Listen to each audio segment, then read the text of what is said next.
From the 11 Alive studios, this is The Georgia Vote with Faith Jesse and Zach Merchant.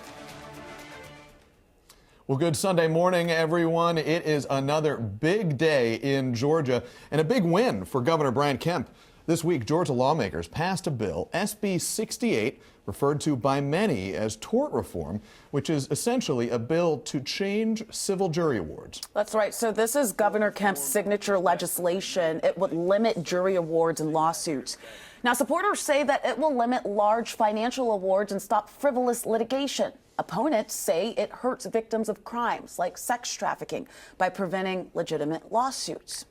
Well, the fate of the bill, it rested in the House, where it passed by the bare minimum on Thursday. But some Republicans, they voted against it. 3 Democrats voted for it.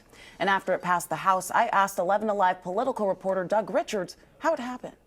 I would attribute it to the persuasive powers of the governor, the fact that you had the entire Republican House leadership putting their credibility behind it, putting everything that they had behind it. Although Governor Kemp is not running for re-election in 2 years, these folks will all be on the ballot, and Kemp's operation was watching them. Self-preservation, I think, had a lot to do with it. Doug, why were his opponents at this, unable to stop this, at least so far?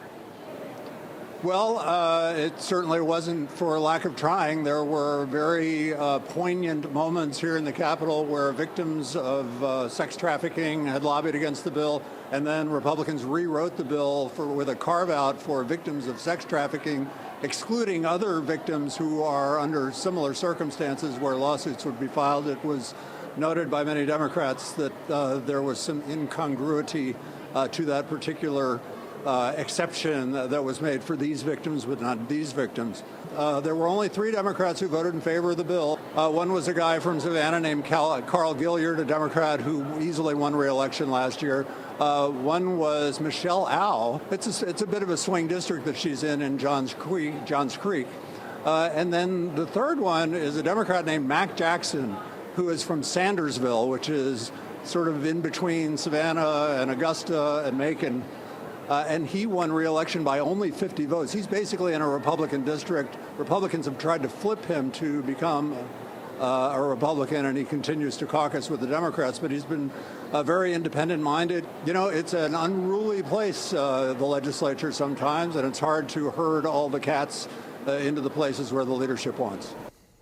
We thank Doug for joining us. The Senate passed this bill on Friday with no changes to what the House approved on Thursday.